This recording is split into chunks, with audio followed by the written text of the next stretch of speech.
What's up YouTube, this is Collect Pokemon and welcome back to another video. In today's video, I'm going to talk about Pokemon card investment and I'm going to break this down into two parts.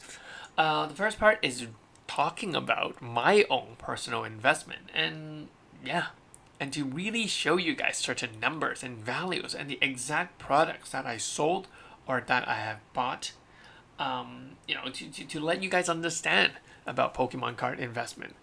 And the second half is going to be a much more boring part because you're going to hear the sentimental side of me talking about my reflection as to what I find or what I see Pokemon card investment and how the Pokemon community has reacted to this kind of investment stuff that has been going on. So sit back, enjoy, and hit the like and subscribe button. So I'm gonna start off with my investment. Yeah, I'm gonna show you guys how much I have sold and how much I have bought in the month of April. And this might surprise certain people because here's the thing: the actual money you put in your pocket is not the actual money that is shown on TCG Player. That is not shown on other YouTubers' video that quotes eBay prices. I'm going to show you the actual money deducting the cost of selling, the shipping, and everything else right in this video. So you guys can see that I mainly sold 4 products in the month of April, and I bought 2 products in the month of April. Keep in mind that there are some products that I have bought with my own money and it's not part of this investment portfolio. For example, I've bought 6 boxes of Mask of Change so I can open it on my YouTube channel and to give it to my Patreon. That is not included in this. I've also bought some single cards which I'm going to send for grading, which is not included. And grading fees is also not included. So these are simply certain products I sold in the month of April. And yes, I know you guys are going to say, oh, you collect Pokemon, what about the cost of the product you have sold? Did you actually make, you know what? Screw that, just assume that, I made a total profit because even I don't remember how much I bought it for. So, and it's hard to calculate and I'm going to tell you why. So let's take a look at the big balance and we're going to go into it. The first thing I've sold is the Grand Archive Dawn of Ash First Edition Factory Sealed Booster Box for $208. Actually, it sold for more. Like I said, it did sell for more, but the amount that I pocket was around $208. So, the Grand Archive card game to me was simply an investment. This was the only Kickstarter project that I have invested money into. I think I pledged for 350 or 500 US dollar. I can't exactly remember. I could search it up, but it's too much effort, so no. But what I do remember is that they sent me 6 Dawn of Ash First Edition booster boxes. And I've sold one already, and this one, the $208 one, is the second one. And I could safely assume that I've already made my investment back already, so it just doesn't matter anymore. So yes, I've got $208 from selling this off eBay. Now the next thing is, hey, booster box, Evolving Skies. Everyone talks about it. It's $600, $700. Oh my god, look at it on TCG Player. No, I've sold one on April 17th. And it sold for $590. Actually, it sold for $600 plus. But with all the fees and shipping and everything, I pocketed $590. So it's not as what other YouTuber has been saying. It's not the number that they're showing. It's at least 10 to 15% lower than market price. That's how much you're pocketing from it. So keep that in mind in investment. Don't just look at the number. ROI are lies. So when people are telling you, oh my god, people can actually buy something on the Pokemon Center and flip it for $200. Yeah, you buy it for $150, you flip it at $200 minus that 15% fees and so on. You're profiting $10 or $20.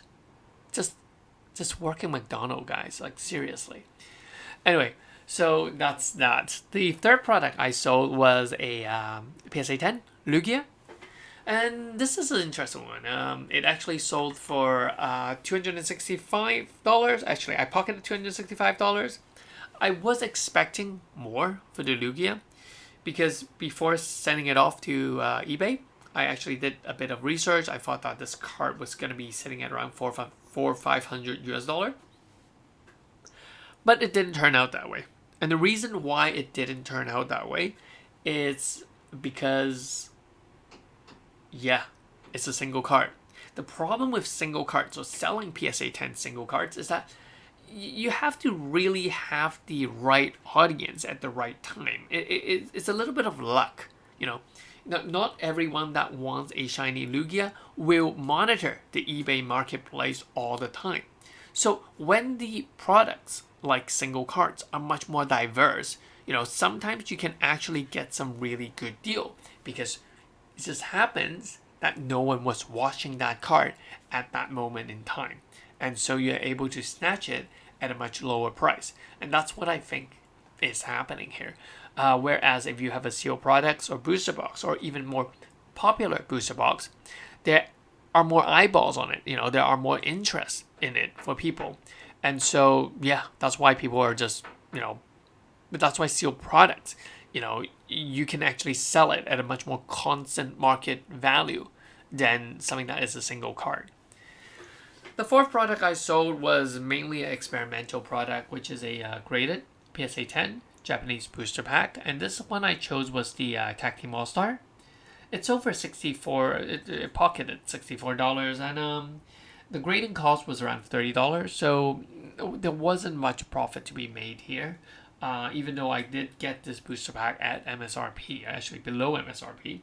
But still, yeah, I mean, I would not recommend cracking booster box open, grading them all, and sending it to sell. I just don't think that it is the right time yet.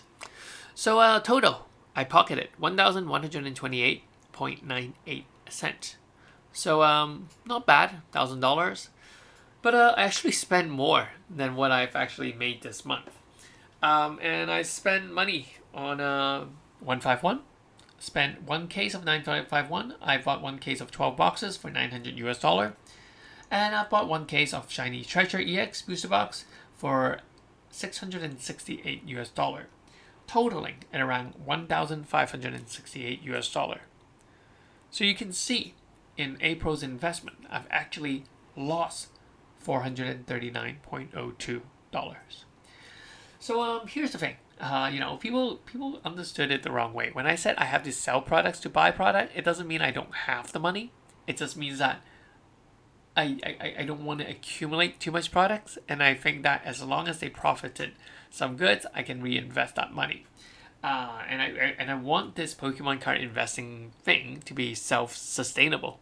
I don't want to use extra money that I have that I make from other jobs to put into Pokemon. I just want it to be self-sustaining, and I've been in this industry long enough to keep that self-sustaining ecosystem going. And yeah, that's that. So if you guys are simply here to look at numbers and figures and to really understand Pokemon card investment, that's pretty much the end of the video for you guys. You guys can click off now, and I'll catch you guys in the next one. Did any of these numbers surprises you? And so on. But the second half of this video, I'm really going to talk about my personal reflection. And yeah, let's get right into it. So coming to the second part, Pokemon card investment has been bashed on by a lot of people. A lot of people believe that these investors are bad for the Pokemon card community. And it makes me sad. It really does, because I do believe that investors are part of the community. And I can say this because, I believe I can say this, it's because I was one of the first YouTube creator to talk about Pokemon card investing. Back in 2019, back with Hidden Fates. There has been a lot of good views, and it's very popular, and people liked it. Back then, people's mentality, audience mentality, were much more simple. They liked my opinion. They like my opinion not because they're right or wrong. They like the opinion because people are sharing their opinion, and their opinions are unique. And that's what makes these channels so good to watch. And I've oftentimes tried to keep a unique mindset, a unique aspect. I always try to bring in new perspective into Pokemon card investing. Um, and that's why a lot of people think that I talk down on them. And it's not me talking down on them. It's just me sharing my opinion. And do I know it all? I'm gonna be very confident here. I know more than most of you guys. Yes. But do I make mistakes? Yes, I do make mistakes. And even though I shared my mistakes in certain videos, people don't remember those, They would just think that, oh, I'm so opinionated, I talk down on people, I'm so critical. Yeah, that's kind of what a content creator, that's what a KOL, key opinionated leader is supposed to do. That's the whole point of Pokemon card investment or any investment channel, is to share your own view.